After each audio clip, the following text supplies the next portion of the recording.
Dieu, nous voulons prier avec l'évangéliste Alpha.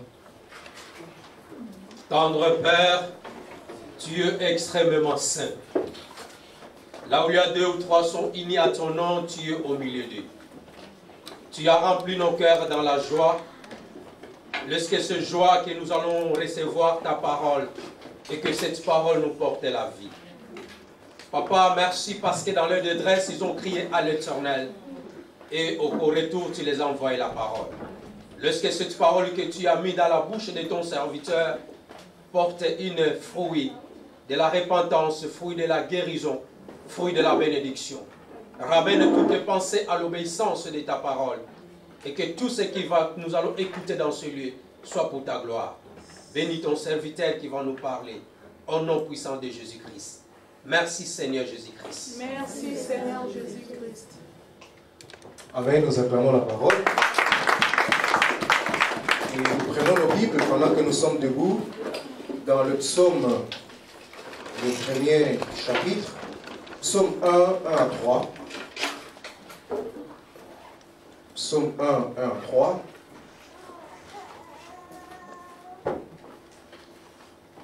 Je lis au nom du Seigneur.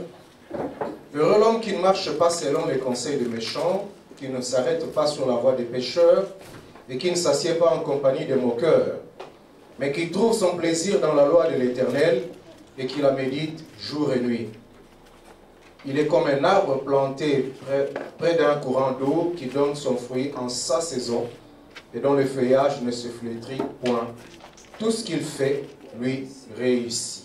Amen. Nous prenons aussi Luc 6. Luc 6, le 48e et le 49e verset.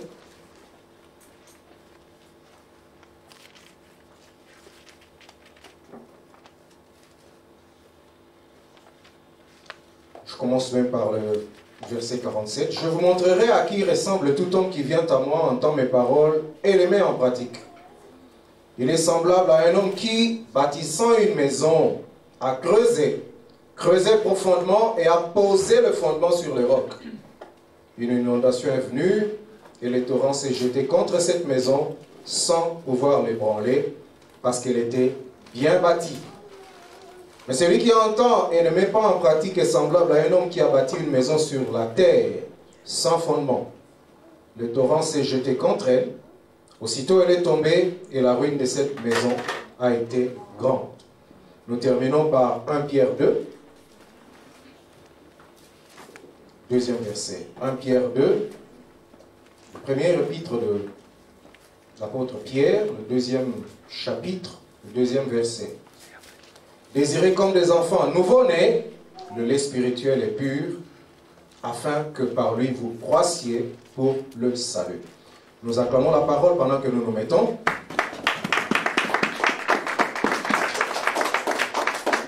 Bien aimés, nous voulons continuer ce que nous avons commencé à... Ce de quoi nous avons commencé à parler le dimanche passé, sur la croissance spirituelle. Nous avions dit que, en fait, ce message ici, cet enseignement fait suite à ce qui nous avait été enseigné avant sur la conversion, la vraie conversion. Et nous avions dit que la conversion, c'était le commencement de la marche du salut, mais qu'il était question qu'on puisse grandir, parce que ce n'est pas tous ceux qui sont nés ou qui ont répondu à l'appel de Christ qui vivent. Parce qu'il y a aussi beaucoup d'autres facteurs qui font que, bien qu'on soit né, on n'ait pas eu à grandir, ou que l'adversité de la vie ait pu mettre fin ou un terme à notre vie. Voilà pourquoi nous avions dit qu'il était important que nous puissions croître, tel que la parole de Dieu le veut, tel que le Seigneur lui-même le veut. Et dans la première partie, nous avions parlé de l'importance de se fortifier, de devenir fort. Nous avions dit que c'était parce qu'il fallait que nous puissions d'abord avoir, ça nous donnait la capacité de résister aux coups de l'ennemi. Deuxièmement, parce que la chair était toujours faible et que nous avions besoin de nous fortifier. Et troisièmement, nous avions dit que nous sommes des soldats qui ne savent pas quel jour il pourrait aller en guerre ou à quel moment le combat peut se présenter, mais que nous avions toujours besoin d'être forts. Se fortifier, nous l'avons défini, c'est se préparer à devenir plus fort, suffisamment fort pour un combat ou une adversité éventuelle dans le futur, dans la vie. Parce que n'oubliez pas que la vie spirituelle ici, la vie chrétienne, c'est un combat permanent de tous les jours. Et aujourd'hui, nous voulons voir la deuxième partie de cela, donc la suite. Comment grandir spirituellement et devenir un chrétien fort. Comment est-ce qu'il faut le faire? Comment s'y prendre? Bien aimé, d'emblée, je voulais dire qu'il n'y a pas de recette miracle pour devenir fort. Il n'y a pas une formule magique ou une formule prête à porter, comme on peut dire, qu'on doit appliquer pour devenir fort dans le Seigneur. Parce que la parole a prévu tout ça. Nous allons beaucoup parcourir. Qu'est-ce que la parole a dit pour que nous puissions voir comment faire pour devenir des chrétiens forts?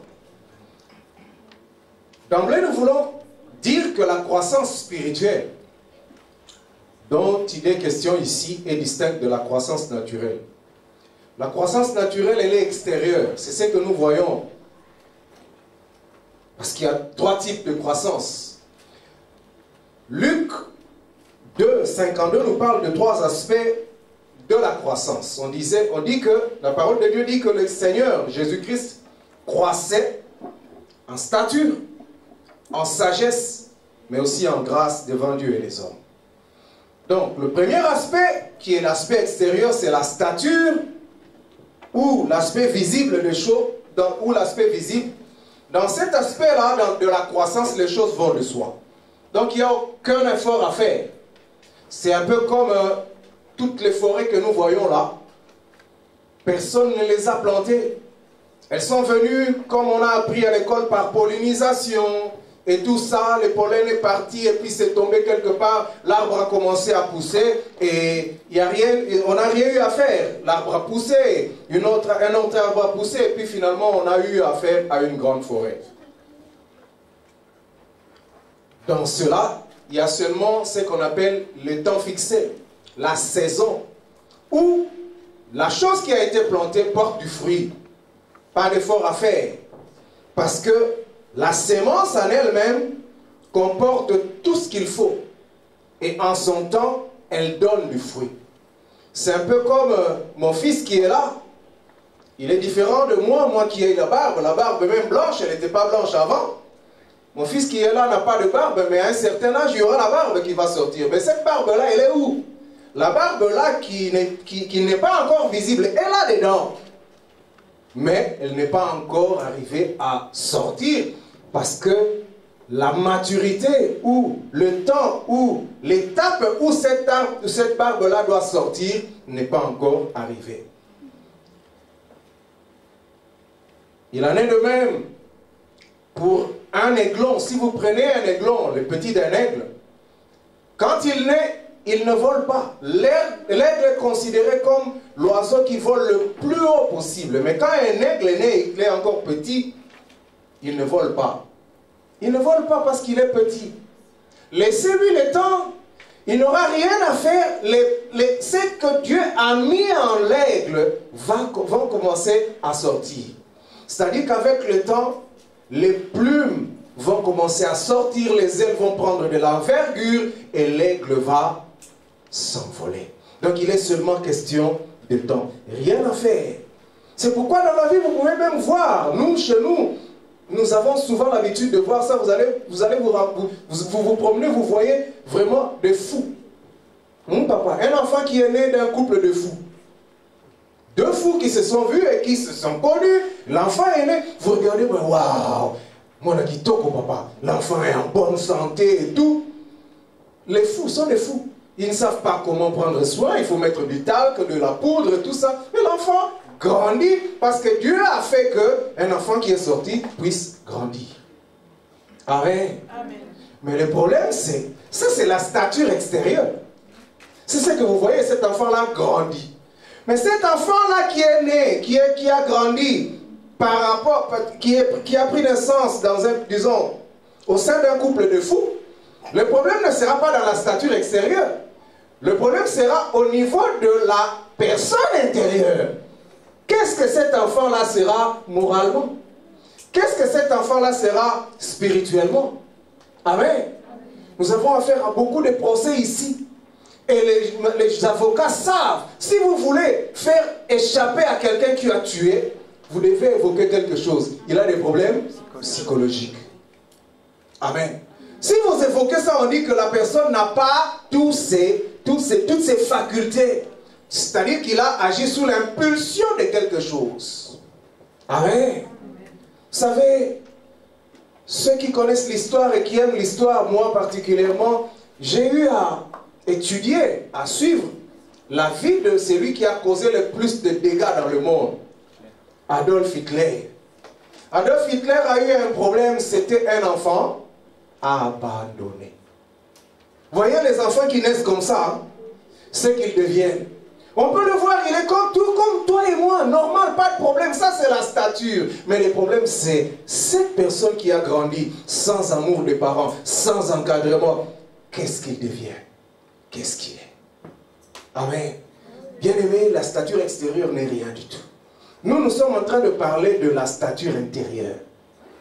Le fait de grandir intérieurement. Et c'est pour cela, nous avons besoin, comme la parole de Dieu, d'utiliser aussi des images. Pour comprendre c'est quoi la croissance spirituelle, la Bible utilise deux images que nous avons lues là. La Bible utilise d'abord l'image de l'arbre. La Bible compare l'homme à un arbre. C'est ce que nous avons lu dans le psaume 1. Cette personne-là, il est comme un arbre planté près d'un courant d'eau qui porte du fruit en sa saison et dont le feuillage ne s'efflétrit point. Et tout ce qu'il fait, lui réussit. La Bible compare l'homme à un arbre d'abord. Deuxièmement, la Bible, pour parler de la croissance spirituelle, compare l'homme à un bâtisseur de maison. C'est-à-dire un homme, mais qui bâtit une maison. C'est pourquoi nous avons pris les textes de Luc, où le Seigneur est en train de parler d'un homme qui est en train de bâtir sa maison, mais il bâtit sa maison non pas sur du roc, mais sur du sable. Et nous avons vu, c'était quoi les résultats de son action. Bien aimé, donc on peut voir un bel arbre extérieurement. Mais nous devons comprendre que l'arbre majestueux que vous êtes en train de voir là, le gros du travail de l'arbre qui est debout, vous ne le voyez pas. Le gros du travail de l'arbre, c'est les racines.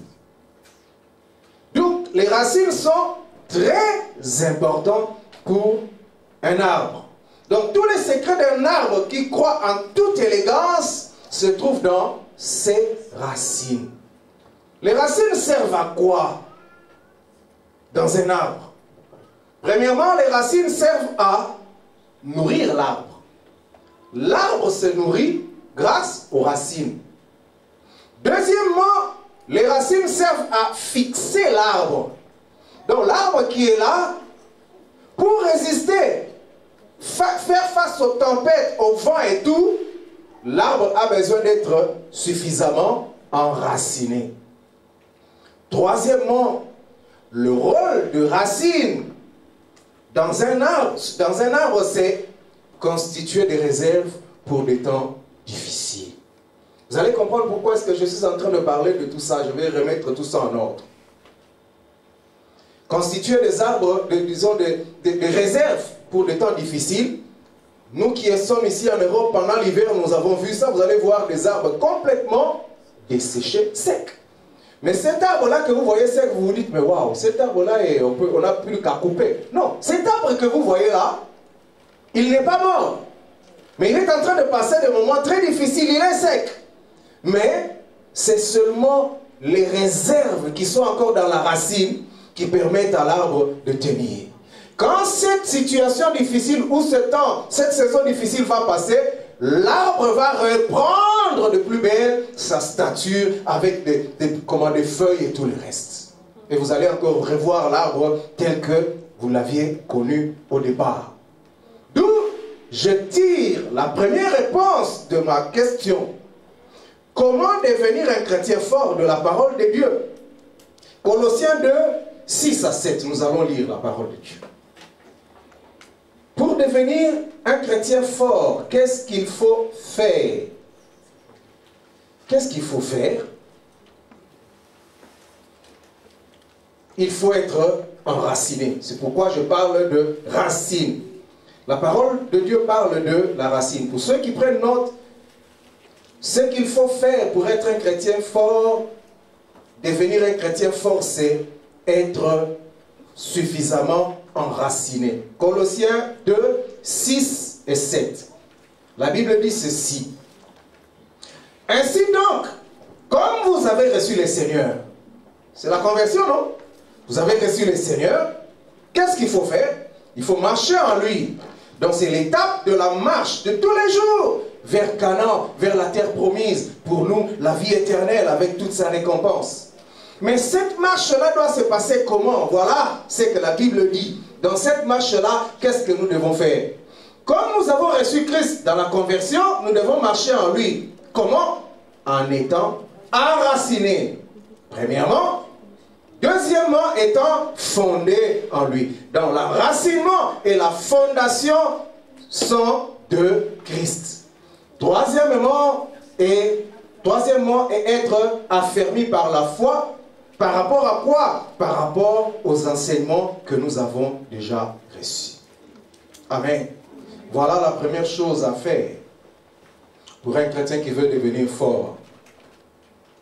Marcher en Christ en étant enraciné. Et nous allons voir c'est quoi qui donne des racines. Et nous allons voir c'est quoi qui met un fondement en Christ. Et c'est quoi qui fait qu'on soit... C'est quoi ces affermissements-là? C'est pas ces enseignements qui affermissent la personne. D'où, première réponse, pour être un chrétien fort, pour devenir un chrétien fort, grandir spirituellement, il faut être enraciné et fondé en Jésus-Christ tel que nous. Et affermi d'après les enseignements reçus. Quels sont ces enseignements? La Bible va donner, la Bible se complète.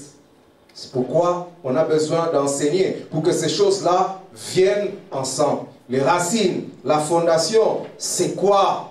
Ce n'est rien d'autre que la parole de Dieu. La parole de Dieu. Nous l'avons dit. Et le psaume que nous avons entendu là, que nous avons lu là, l'illustre. Le psaume dit, heureux l'homme qui ne s'assoit pas, etc., mais qui met sa confiance en quoi? Dans la parole de l'Éternel. Pourquoi? Parce qu'il médite cette parole-là tous les jours. C'est ça la force de cet homme-là. Amen. Donc si nous pouvons comprendre c'est quoi la racine, ou c'est quoi la fondation d'un homme qui est fort, c'est le fait qu'il s'attache à la parole de Dieu. La parole à laquelle il doit obéir, et il ne se borde pas seulement à l'écouter. Amen. Et les affermissements, je l'ai dit la fois passée, les affermissements, ce sont les enseignements approfondis de la parole de Dieu, étant assis, je veux dire, au pied d'un bon berger, au pied d'un bon pasteur, au pied d'un bon enseignant, auprès d'un bon serviteur que Dieu a mis au devant de vous. Amen. Amen. Rappelez-vous de ce que nous avions dit la fois passée. Le Seigneur était en train de chercher à affermir Pierre. Pourquoi? Parce que le Seigneur était en train de passer le bâton à Pierre. On parle de ça dans le tout dernier chapitre de l'évangile de Jean. 21e. D'ailleurs, l'évangile se clôture, on appelle ça même l'appendice. C'est-à-dire que Jésus-Christ a rencontré Pierre et les autres. Pierre que nous avons vu la fois dernière qui avait régné le Seigneur, n'est-ce pas? 3 fois. Le Seigneur le rencontre et qui lui dit, le Seigneur lui pose aussi curieusement la même question 3 fois. Pierre a régné le Seigneur combien de fois? 3 fois. Mais le Seigneur lui pose la même question aussi 3 fois. Quelle est cette question-là? Pierre, m'aimes-tu? Seigneur, tu sais que je t'aime. Et le Seigneur lui dit, paie mes brebis. Occupe-toi de mes brebis. Amen. Amen. tu dois les paître. Joue le rôle de pasteur. Le berger, celui qui paie les brebis, c'est le pasteur. Deviens leur pasteur. J'étais votre pasteur, j'étais le bon berger. Je suis en train de partir. Je te laisse le bâton. C'est pourquoi j'étais en train de faire en sorte que toi, tu sois affermi. Puisque toi, quand tu seras affermi, toi, tu feras quoi? Tu vas affermir les autres. Paix mes brebis. Amen. Amen. Deuxième fois, Pierre, est-ce que tu m'aimes? Seigneur, tu sais que je t'aime. Paix mes brebis, Pierre. Troisième fois, Pierre, est-ce que tu m'aimes? On lui a posé aussi 3 questions. Moi, je considère cette parole comme une revanche, pasteur, mon frère.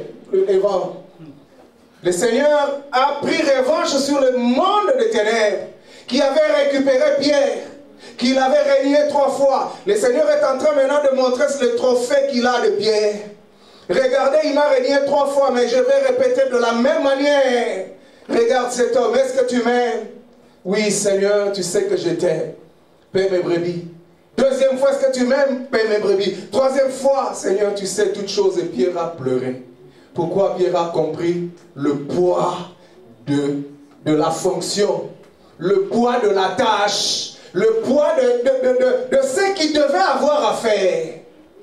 C'est comme ça que nous comprenons que le jour de la Pentecôte, celui qui s'est levé, ce n'était pas Jean. Jean a eu des très bonnes révélations qu'il nous a laissées dans l'Apocalypse. Ce n'était pas André, ce n'était pas Matthieu, c'était Pierre. C'était Pierre qui s'était levé le jour de la Pentecôte. Et il a parlé. Il a donné un message tellement fort. C'est ce message-là qui nous est arrivé jusqu'à aujourd'hui. Amen. Bien-aimé, le Seigneur était en train de préparer Pierre. Le bon berger que Pierre devait constituer est celui qui montre le chemin à suivre. Bien-aimé, nous avons lu, il est important pour les enfants de Dieu d'être encadrés. La Bible dit, étant monté en haut, il a fait des dons aux hommes, les uns comme pasteurs, les autres comme évangélistes, les autres comme apôtres, les autres comme docteurs, les autres comme prophètes, pour le perfectionnement de saints dans l'œuvre du ministère, mais aussi pour l'édification du corps de Christ. Amen. Pour que le corps de Christ marche bien, Dieu utilise ce don-là. Et il a commencé par Pierre. Pierre, le bon berger, étant enfermé lui-même, il connaît le chemin et aussi les dangers. Comment il faut faire pour éviter certaines choses. Le bon berger Pierre, qu'est-ce que tu fais? Le bon berger Pierre, il donne de la bonne nourriture aux brebis. La bonne nourriture qui procure le repos de l'âme. On entre dans le repos de Dieu. Plus de vie de péché ou de vie de ci, de ça et là. On est posé lorsque on suit les enseignements d'un bon berger. Voilà pourquoi le psaume 23 dit, l'Éternel est mon berger. Il fait quoi? Il me conduit vers le vert pâturage. Le vert pâturage, ce n'est pas le pâturage, non, les pâturages qui sont bons. Le bon berger, le bon pasteur, il sait ce qu'il convient pour son peuple, afin qu'il soit bien nourri. Amen. Le bon berger Pierre, il sait comment diriger les enfants de Dieu vers les eaux paisibles, l'eau de la parole qui amène la personne convertie à aimer l'autre, à les considérer comme lui-même, à voir au travers de cet homme-là la gloire de Dieu. Amen. Lorsqu'on a connu cette parole-là, on ne peut plus haïr son frère. On ne les considère pas comme des sorciers, nous tous. Un peu comme la parole qu'on a aujourd'hui qui... C'est curieux, moi je me dis c'est tout sauf la parole de Dieu. Comment est-ce que lorsqu'on a goûté à Christ, on finit par détester les autres? Comment est-ce que lorsqu'on vient à Christ, on commence à suspecter? Tout le monde est devenu suspect. Ce n'est pas la parole de Dieu. Je suis désolé de le dire. Amen. Si l'Esprit de Dieu nous a franchis, l'Esprit de Dieu commence par mettre l'amour parfait, l'amour véritable vis-à-vis de celui que Dieu a mis à côté de moi. Amen. Amen. Le Seigneur a dit, le plus grand commandement c'est quoi? Celui-là a dit, aime Dieu. Il dit, très bien. Et puis, Aime ton prochain. Et le Seigneur a bien défini le prochain, c'était qui? Amen. Bien-aimés, toutes les écritures, toutes les doctrines, toutes les foi qui amènent les autres à se détester, les membres de l'église ou les chrétiens à se détester les uns les autres ou à se suspecter les uns des autres, cette doctrine-là, elle est suspecte, elle est suspecte, elle est suspecte, elle n'est pas de Dieu. Amen. Le bon pasteur, qu'est-ce qu'il fait? Il restaure l'âme. Il restaure mon âme quand je suis dans toutes sortes de maux, dans toutes sortes de troubles. Il restaure l'âme. Amen. Quand tu es dans des problèmes, il est dans des problèmes de foyer, il peut restaurer ton âme. Lorsque tu es dans des problèmes professionnel, lorsque il te parle, il peut restaurer ton âme, il peut donner de la quiétude, de la tranquillité à ces problèmes-là. C'est ça le travail du pasteur, c'est ça le travail du bon berger, c'est ça le travail de l'évangéliste, c'est ça le travail de tous ceux-là que nous avons dit que Dieu a appelé à exercer ce ministère-là de la parole. Amen. Amen. Et le bon pasteur, le bon berger, il conduit les troupeaux vers le sentier, dans le sentier de la justice, c'est-à-dire de ce qui plaît à Dieu, pour hériter la vie éternelle. Amen. Bien-aimé, le bon berger enseignera les premiers pas de la vie chrétienne. Amen. Pour que les chrétiens soient suffisamment assis. Les premiers pas de la vie chrétienne, nous avons dit que nous allons en parler aujourd'hui. Nous entrons maintenant un peu en profondeur par rapport à ça. C'est ce qu'on appelle les rudiments de la foi. Les enseignements de base. La parole de Dieu en parle dans Hébreux 6, je crois. Il dit, sans toutefois revenir aux rudiments de la foi, tendant vers ce qui est parfait. Amen. Je vais essayer de retrouver ça. J'espère que je ne me... Oui, gloire à Dieu. Hébreux 6. C'est pourquoi laissant les éléments de la parole, ce qui est élémentaire de la parole de Christ, tendant à ce qui est parfait, sans poser de nouveau le fondement du renoncement aux œuvres mortes. C'est-à-dire, une version plus simple dit ceci. Nous allons, sans laisser ce qui est comme rudiment de la parole de Dieu, nous allons tendre vers ce qui est un peu plus fort, ce qui est un peu plus parfait, ce qui vous rend un peu plus capable, ce qui vous rend un peu plus fort, sans revenir, parce que vous êtes censé les connaître, au fondement de ces choses-là, le renoncement aux œuvres mortes. Voilà les enseignements de base, le renoncement aux œuvres mortes, la foi en Dieu, la doctrine des baptêmes, l'imposition de mains, la résurrection des morts, les jugements éternels. Il dit, c'est ce que nous ferons si Dieu le permet. Amen. Bien aimé, ces choses-là, un chrétien est censé les connaître. Renoncer à soi, c'est-à-dire mourir en soi-même. Lorsque nous chantons, Seigneur, brise le moi en moi. Hein? Le moi, naï et tout. Brise ça en moi. C'est ça les enseignements que nous devons avoir. Savoir porter sa croix pour suivre Christ. Voilà les enseignements de base. Les péchés et ses œuvres mortes. C'est ce qu'on voit dans Galates 5. Hein? 19 et 19. 19 et 20. Les œuvres de la chair sont manifestes. On les connaît. C'est l'impudicité, l'idolâtrie, la sorcellerie, le vol et toutes ces choses-là. Galates 5, 19 et 20. Et dans le 20, on parle aussi des œuvres de l'esprit. L'amour, la joie, la longanimité, tout le reste, la maîtrise de toi et tout ça. Voilà les enseignements de base sur lesquels les chrétiens nous sommes censés nous appuyer pour grandir. Le retour du Seigneur Jésus-Christ, les baptêmes, la grâce, la foi, l'amour, la charité, la méditation de la parole, la libéralité, le partage et tout ça là, toutes ces choses-là, ce sont les choses qu'un chrétien est censé savoir maîtriser et asseoir sa vie spirituelle. Parce que tout le reste est bâti sur ça. Amen. La deuxième chose à faire pour devenir un chrétien fort, c'est avoir des encadreurs spirituels.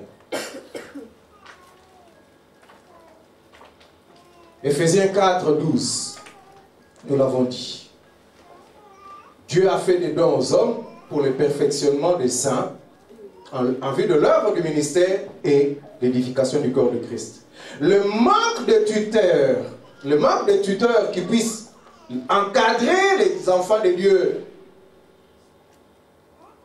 vers le voie de Dieu fait qu'aujourd'hui, nous avons ce que nous avons aujourd'hui dans les églises.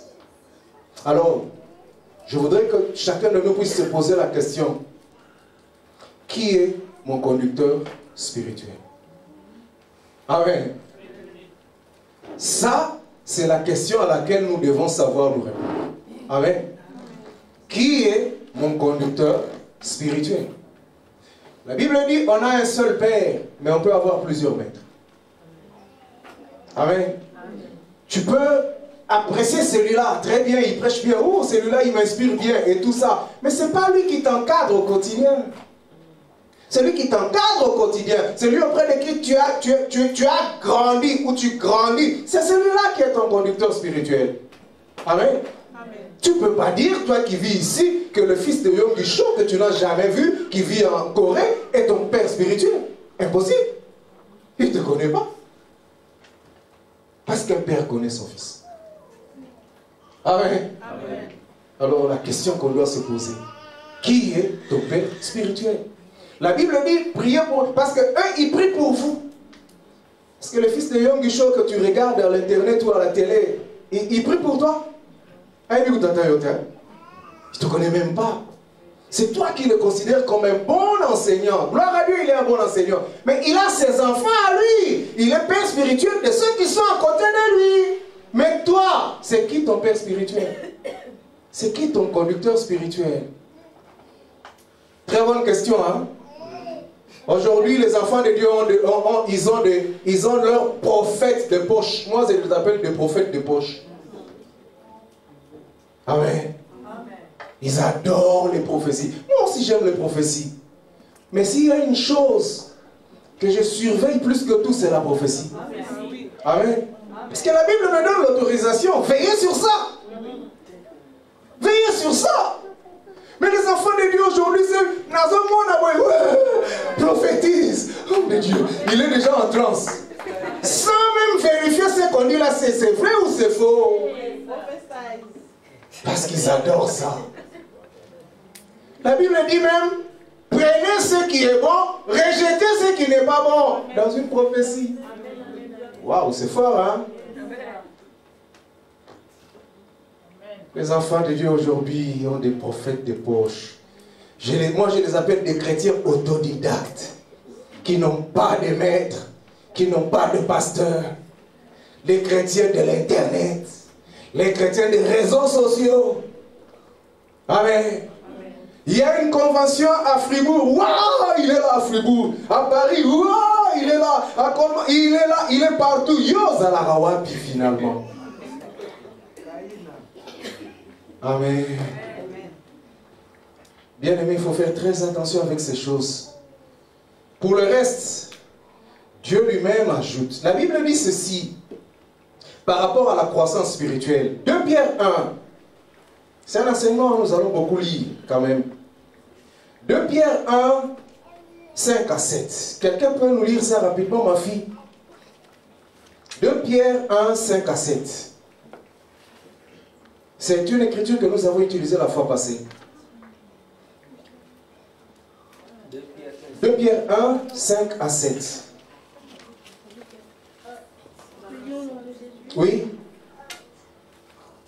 À cause de cela, même, faites de tous vos efforts pour joindre à votre foi la vertu. S'il te plaît, à cause de cela, faites tous vos efforts.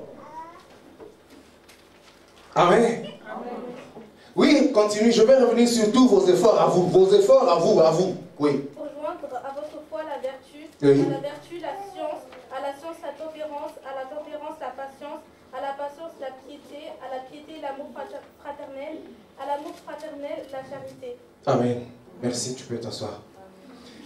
Bien aimé, vous savez, lorsque nous on grandissait dans la foi, on nous a fait un tableau, un schéma, la charte de ce verset-là. C'est une maison. C'est-à-dire, ajouter, donc c'est une maison en étage. Ajouter à la foi la vertu, à la vertu, la science, à la science, la connaissance, la tempérance, à la tempérance. Donc c'est une maison en étage jusqu'à atteindre une certaine stature. Amen. C'est ça aussi le schéma de la croissance spirituelle. Tout commence par la foi. Tout commence par la foi en Dieu. C'est pourquoi n'inversez pas. Et moi je trouve dangereux. J'aime bien la théologie, hein, mais des fois je suis contre les théologiens qui ne connaissent pas Christ. Parce que vous savez qu'il y en a beaucoup qui ont la science, mais qui n'ont pas la foi. Amen. La Bible dit commencez par la foi. Ajoutez à la foi la vertu, et à la vertu seulement la connaissance. Ne commence pas par la connaissance et puis non.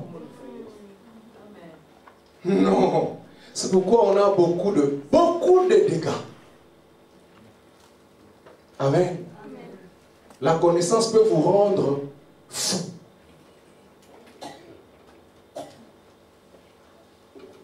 Pour ceux qui aspirent à ces choses, je vais dire une chose, je vais fermer cette parenthèse là très vite. Ceux qui aiment les études bibliques, c'est très bien. Mais demandez conseil à ceux qui ont fait des études bibliques. Parce qu'il y a des études bibliques, ce qu'on appelle la théologie libérale. Elle est dangereuse.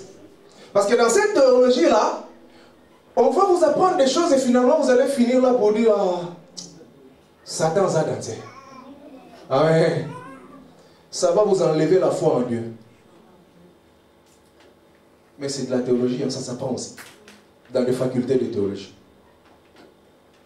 La théologie qu'il faut faire, c'est de la théologie pastorale. La théologie pour devenir pasteur d'une église. Là aussi, on sait quelles sont les limites de tout ça.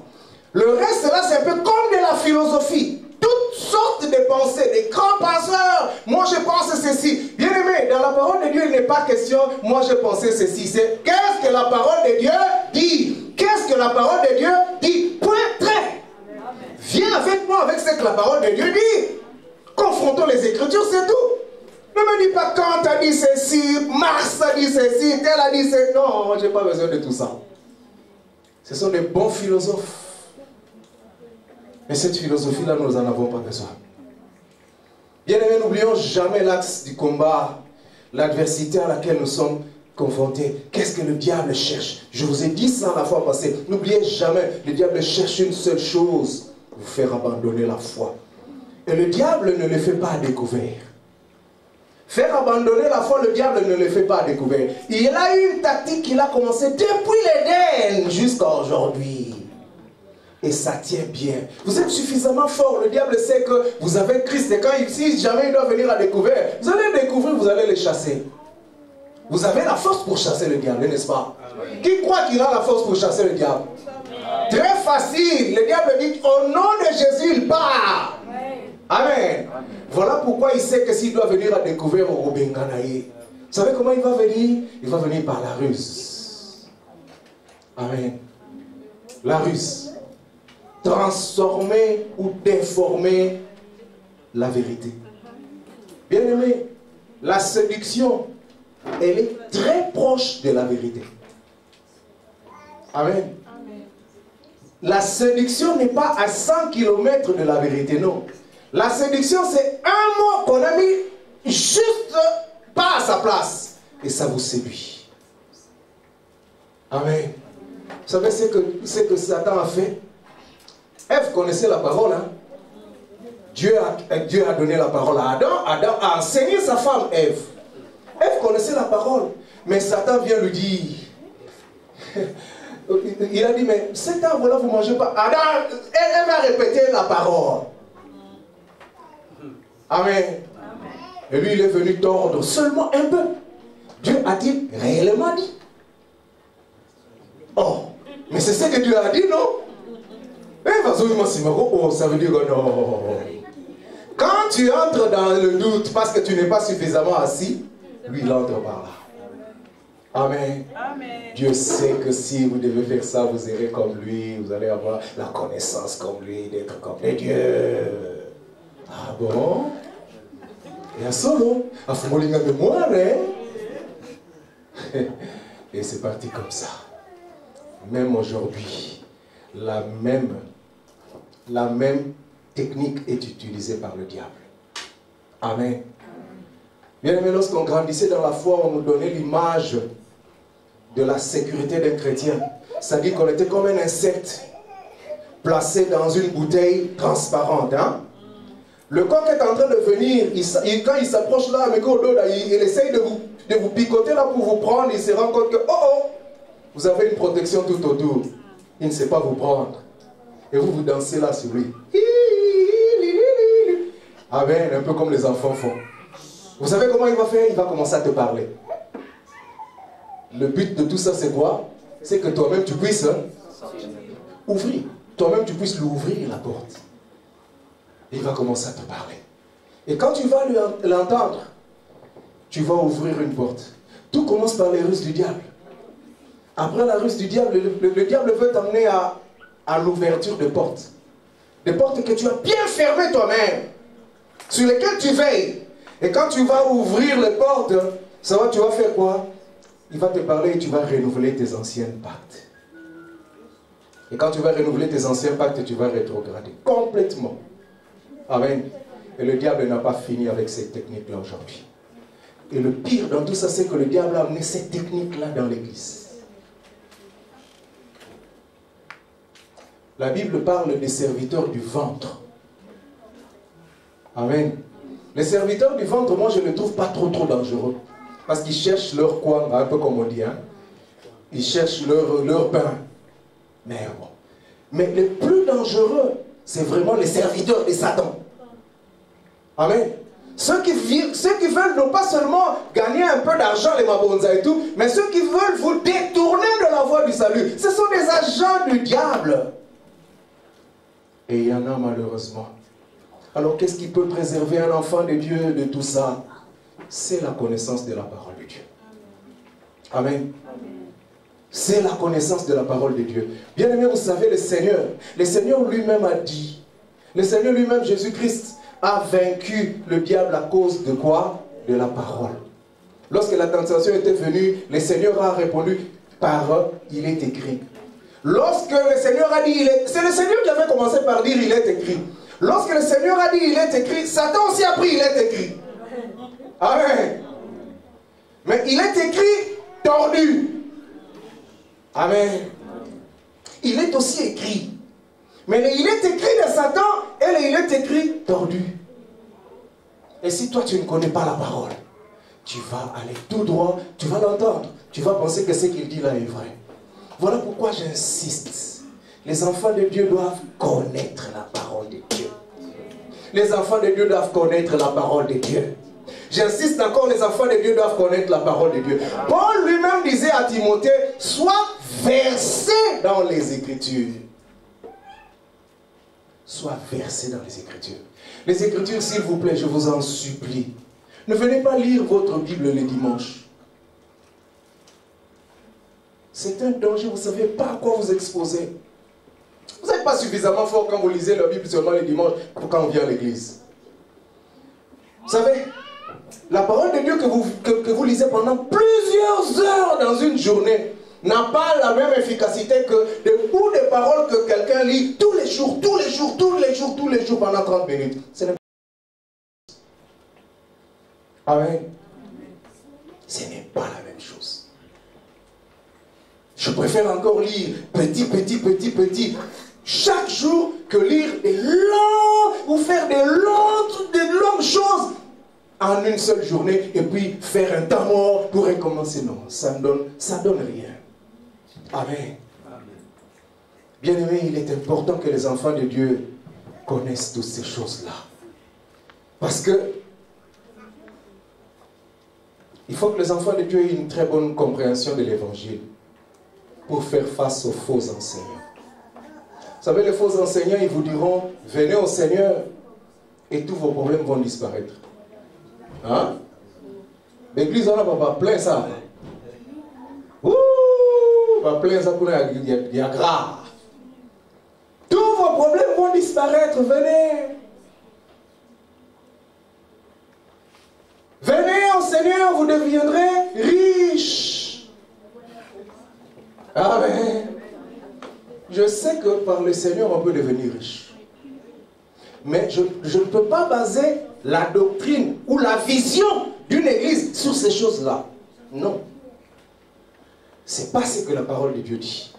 Et la parole de Dieu dit que une personne qui n'a pas suffisamment de racines ne succombe facilement à la tentation ou aux difficultés de la vie. Matthieu 13, 20 et 21.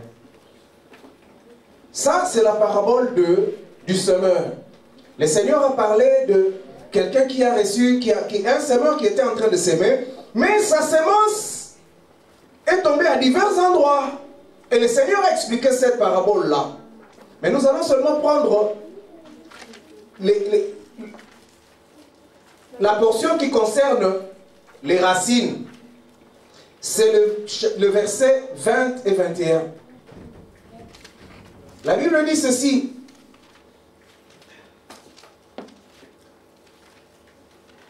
Celui qui a reçu la semence dans les endroits pierreux est celui qui entend la parole et les reçoit aussitôt avec joie. Mais il n'a pas quoi? Il n'a pas de racine en lui-même. Il manque de persistance. Et dès que vient une tribulation ou une persécution à cause de la parole, il trouve une occasion de chute. Bien-aimés, toute la parole que nous entendons là sera toujours éprouvée. Tout ce que vous entendez ici sera toujours éprouvé. Je répète, les tribulations viennent à cause de quoi? De la parole. Amen. C'est un test, c'est-à-dire Dieu vous fait passer à l'épreuve pour voir si ce qu'il vous a enseigné, vous l'avez maîtrisé. C'est ça l'épreuve. Amen. Et si cette parole-là n'a pas été bien maîtrisée, la personne chute. Bien aimé, nous devons toujours savoir ça.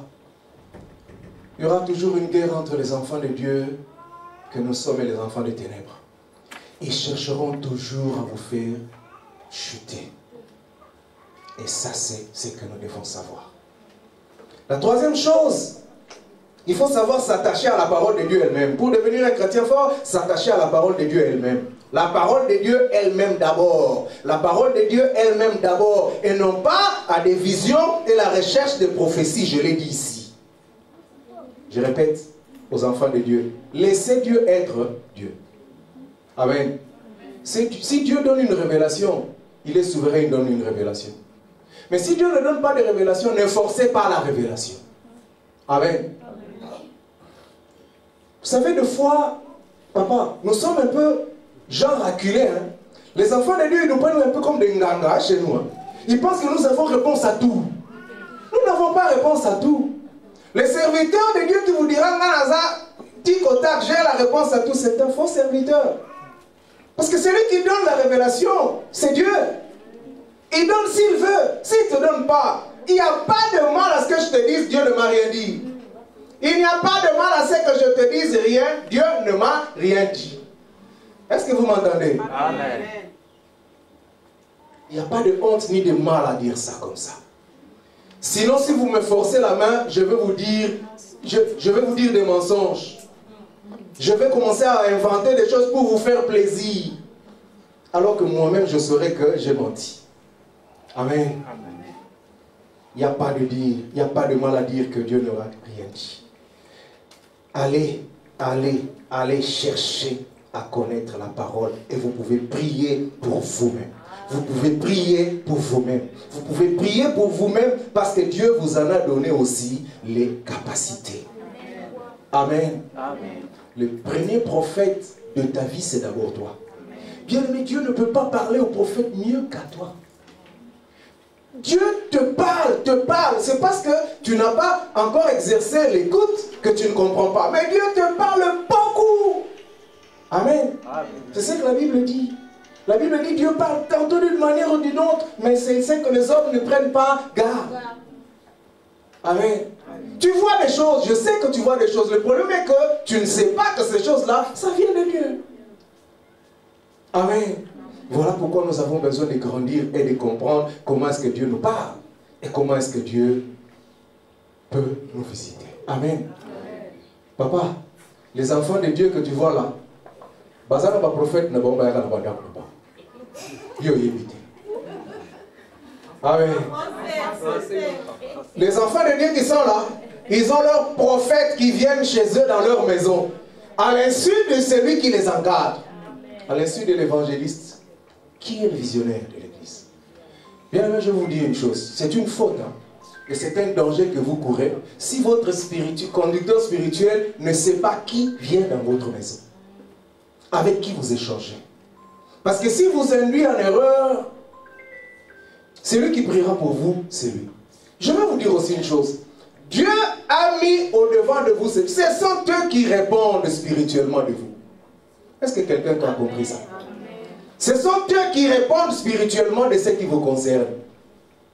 Ce sont les encadrants spirituels que Dieu a mis au devant de vous qui répondent spirituellement de vous. Amen. Alors, si vous entrez en collision avec lui parce que vous voulez jouer à cache-cache, je vous dis qu'il n'est pas de votre avantage. Amen. Quatrièmement, cherchez à avoir la maîtrise des rudiments de la foi. Ces choses, ces enseignements de base là que nous avons dit là, cherchez à avoir la maîtrise de ça, ces enseignements de base que nous avons lus là, le retour de Jésus, le baptême, la grâce, la foi, l'amour, la charité, le renoncement à soi, et toutes ces choses que nous avons dites là. Connaissez ça d'abord avant d'aborder des sujets complexes. Les enfants de Dieu, ils veulent aborder des sujets trop complexes qu'ils ne maîtrisent, qui sont difficiles à entrer parce que le reste n'a pas encore pris racine. Les enfants de Dieu veulent connaître c'est quoi la prospérité, comment ça marche. C'est un sujet complexe. La prospérité est biblique, mais c'est un sujet complexe. Commencez par avoir la maîtrise des choses de base. Amen. Les miracles, c'est un sujet complexe. Commencez par avoir les enseignements de base. Les dons spirituels, c'est un sujet complexe. Amen. Tout doit commencer par les désirs brûlés spirituels et purs, comme nous l'avons lu selon l'apôtre Pierre. Amen. C'est ce que nous devons faire. Lorsque nous le faisons, nous sommes suffisamment équilibrés dans le logos, hein, la parole écrite. Nous sommes équilibrés dans le rhéma, la révélation. Nous sommes équilibrés dans les prophétiques. Nous sommes équilibrés dans l'eschatologie, c'est-à-dire les événements du temps de la fin et du retour de Jésus-Christ. Nous sommes équilibrés. Amen. C'est cet équilibre-là que les enfants de Dieu doivent chercher et avoir. Amen. Je vais vous dire une chose. Le Seigneur, lorsqu'il viendra, il viendra chercher ceux qui ont les signes. Le Seigneur ne viendra pas chercher qui a la connaissance de l'eschatologie du temps de la fin. Tu as le Saint-Esprit, le Seigneur viendra chercher le Saint-Esprit. Amen. Amen. Le Seigneur ne viendra pas chercher qui connaît les révélations de qui est, je ne sais quoi, des sujets complexes dans la Bible. Le Seigneur ne viendra pas chercher ça. Amen. Une fois, j'étais en train de parler avec un frère. Oh, j'aime l'Esprit de Dieu quand il me révèle des choses. Il était en train de me dire, tu vois les avatars et tout ça. Oui, ce sont des sujets complexes de la parole de Dieu. Mais, j'ai dit, mais, qu'est-ce que la maman qui a Bassan Koussou, qui ne sait pas lire, va penser des avatars? Jamais entendu parler, hein? Est-ce qu'elle ne sera pas sauvée parce qu'elle ne connaît pas ça? Il me regarde comme ça, je dis, tu vois? C'est pas ça qui sauve. Amen. Amen. Ne pas connaître ces choses-là ne te dispense pas du ciel. Crois au Seigneur Jésus-Christ et tu seras sauvé. Toi et ta famille, obéir à la parole de Dieu, c'est ce que la parole de Dieu veut. Amen. Amen. Amen.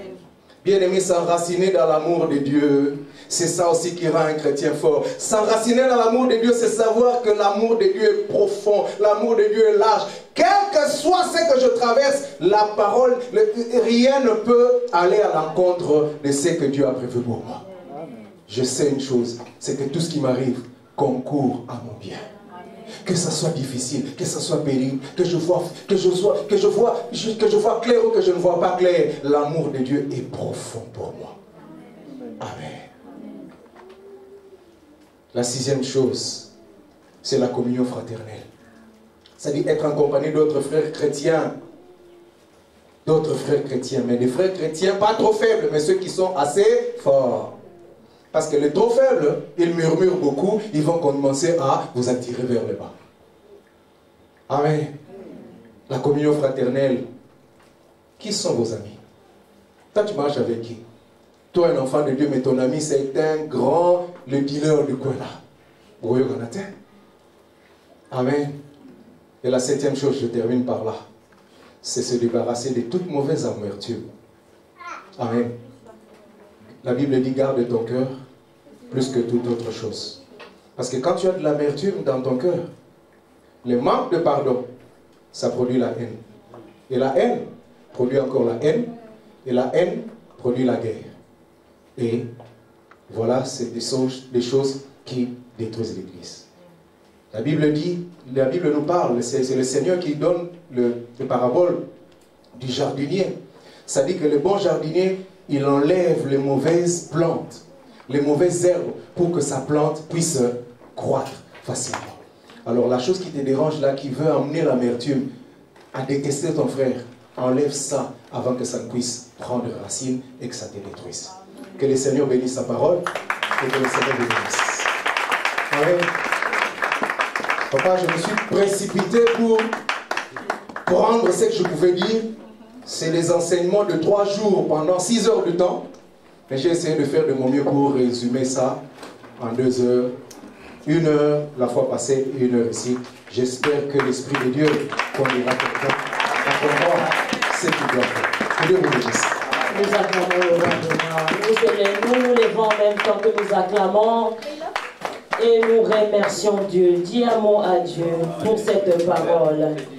Qu'est-ce que tu peux dire à Dieu pour cette parole qu'il t'a donnée pendant ces 2 dimanches? Depuis, il y a 2 dimanches passés, il nous a parlé de la vraie conversion. Et ces 2 dimanches passés, de la croissance spirituelle. Bien-aimé, l'Éternel veut t'emmener quelque part pour ces fins de l'année, pour cette année, jusqu'à la fin de cette année. Notre message est que nous devons hériter de nouveaux ciels et une nouvelle terre. Bien-aimés, nous ne pouvons pas hériter sans que nous comprenions comment hériter. Le Seigneur nous donne des bases à avoir, une compréhension à avoir pour hériter ce nouveau ciel et cette nouvelle terre. Il nous demande une vraie conversion. Il nous demande une croissance. Si tu ne crois pas spirituellement, tu ne grandis pas spirituellement, tu vas réclamer de nouvelles ciels, tu vas réclamer une nouvelle terre, mais tu ne vas pas l'hériter parce que tu n'as pas encore été converti réellement. Parce que tu ne crois pas encore, tu ne grandis pas encore comme lui il le veut, bien-aimé. Donc nous lui disons merci pour cette parole et tu vas demander à Dieu de t'enraciner dans la foi. De t'enraciner. Vraiment que tu sois fondé, que ta foi soit fondée. Enfin que tu crois spirituellement, tu puisses croître spirituellement. Et pour hériter, comme sa parole nous a dit du 1er janvier, hériter de nouveaux cieux et une nouvelle terre. Prions au nom puissant de Jésus-Christ. Prie, bien-aimé, prie. Prie. Nous arrivons bientôt à la moitié de l'année, bien-aimé. Il nous reste encore carrément 7 mois pour arriver au fin de cette année. Bien-aimé, tu ne peux pas arriver jusqu'en 31 décembre sans hériter de nouvelles ciels et de nouvelles terres. Tu connais tes faiblesses. Maintenant, nous savons ce que Dieu demande de nous. Tu connais tes incapacités. Tu sais là où tu es incapable. Tu sais là où tu n'arrives pas encore. Dans tout ce que nous avons entendu de cet enseignement, où te repères-tu, où te situes-tu? Prie pour ta foi. Prie pour ton fondement. Demande à vraiment être enraciné, fondé dans la foi. Que ton cœur soit disposé à recevoir les vrais enseignements. À te soumettre à tes serviteurs, à ses serviteurs, à te soumettre au conducteur que Dieu a mis devant toi. Que tu aies la confiance des personnes que l'Éternel a mis devant toi pour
Seigneur, à être fondé dans ta parole, à être fondé, Seigneur, pour réagir justement selon ta parole, pour ne pas tomber dans le ruse du diable, pour ne pas tomber dans le ruse de l'ennemi, que mes enfants ne tombent pas dans le ruse de l'ennemi.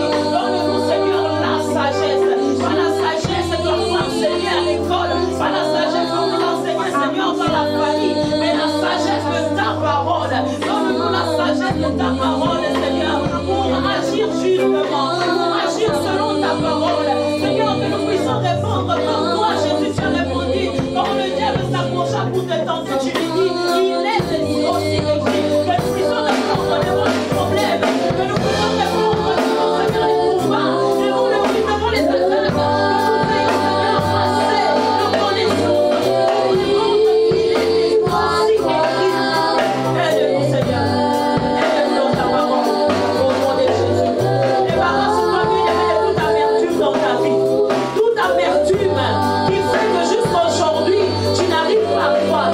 Les amertumes dans ta vie qui fait que jusqu'aujourd'hui, tu n'arrives pas à arriver à un niveau supérieur spirituel. Ton niveau supérieur spirituel, depuis que tu as reçu Jésus-Christ comme Seigneur et Sauveur, c'est toujours pareil. Quand on dit de prier, tu répètes toujours les mêmes paroles. Ton vocabulaire n'évolue pas. Le temps de prière n'évolue pas. Ton caractère ne change pas. Ton comportement ne change pas. Il y a encore les amertumes de nous. En nous, bien-aimés, la parole de Dieu, l'homme de Dieu nous a dit. Dans l'enseignement, nous devons nous débarrasser de toute amertume. Car si cette amertume continue à pousser et à porter des fruits, bien-aimés, nous allons tout le temps descendre. Nous allons tout le temps encore rétrograder, retourner en arrière. Débarrasse-toi de toute amertume de ta vie, toute amertume qui fait que tu ne puisses pas croître, qui freine ta croissance, bien-aimé. Débarrasse-toi au nom de Jésus. Débarrasse-toi au nom de Jésus. Pendant que je parle, toi tu pries. Pendant que je parle, toi commence déjà à prier. N'attends pas que je finis de parler pour que tu pries. Révolte-toi, bien-aimé. Révolte-toi, bien-aimé. Cette parole qui est sortie est là pour nous révolter. Cette parole, ces enseignements qui sont sortis, bien-aimé, c'est pour te révolter. Ne sois pas froid, ne sois pas négligent, mais révolte-toi spirituellement. Prends la décision d'abandonner, de laisser des choses qui t'empêchent à évoluer, qui t'empêchent à croître. Jésus, l'Éternel veut t'emmener quelque part. Dieu veut t'emmener quelque part. Mais bien-aimé, avec les amertumes que tu portes au-dedans de toi, tu ne pourras pas arriver. Tu ne pourras pas entrer là où il veut que tu entres. Mais tellement qu'il nous aime et il veut que nous arrivons, il te demande de te débarrasser. Débarrasse les amertumes. Au nom de Jésus, des racines, toute amertume dans ton cœur. Des racines, toute amertume dans ton cœur, dans tes pensées, qui t'empêchent d'aimer les autres, qui t'empêchent d'avoir la foi, qui t'empêchent d'avoir la communion fraternelle, qui t'empêchent de partager avec les autres, qui t'empêchent d'aimer, qui t'empêchent d'avoir la foi, qui t'empêchent de prier, qui t'empêchent de, je ne sais pas, d'évoluer comme tu le veux. Tu connais cette amertume, débarrasse-toi de cette amertume aujourd'hui. Au nom de Jésus, les racines, prouve les racines, prouve toutes les racines qui sont là où c'est enraciné dans ton cœur. Tu dois couper, tu dois arracher. Au nom de Jésus, au nom de Jésus, au nom de Jésus. Merci Seigneur. Alléluia. Merci éternel Dieu des armées. Tu vas bénir l'homme de Dieu qui nous a enseigné pendant ces 2 semaines. Bénis-le, son ministère, sa famille. Prononce une parole de bénédiction. Prononce une parole. Déclare des paroles pour son serviteur. C'est lui qui t'a enseigné. C'est lui qui nous a enseigné pendant ces 2 semaines. C'est vrai que c'est Dieu à travers. C'est Dieu qui a enseigné, mais c'est Dieu à travers d'une personne. Et cette personne a été choisie par Dieu. Un instrument qu'il a choisi. Bénis cet instrument. Que Dieu l'utilise encore davantage. C'est lui, si toi tu as été touché par cette parole, si cette parole t'a touché, a fait quelque chose en toi, bénis le canal que tu as choisi. Au nom de Jésus, Seigneur, bénis. Bénis, Seigneur, ton serviteur par lequel nous avons encore bénéficié, Seigneur, de ta grâce, de ta parole, de tes enseignements, Seigneur. Ce canal que tu as utilisé, Seigneur Dieu, que tu utilises encore davantage puissamment. Bénis son ministère, bénis, Seigneur, la famille, bénis, Seigneur, le couple, et rajoute encore davantage, Seigneur. Garde-le auprès de toi, Seigneur. Ne permets pas que ce chancelle. Pouvoir à tous les besoins, Seigneur Dieu des armées, et que le ciel s'ouvre et que le plus de bénédictions tombe, Seigneur, de toutes formes sur sa tête, dans le nom puissant de Jésus-Christ. Amen. Amen, amen, amen, amen, amen. Que l'Éternel soit béni. Vous pouvez prendre place. Nous allons passer au communiqué. Évangéliste Alpha, est-ce qu'il y a des nouveaux communiqués? Alléluia. Est-ce que nous sommes bénis? Amen. Amen. Amen. Vraiment, que Dieu bénisse son serviteur pour les enseignements. Alléluia. Vous savez que le dimanche passé, je n'étais pas avec vous, j'étais parti à Paris pour aller déposer une voiture.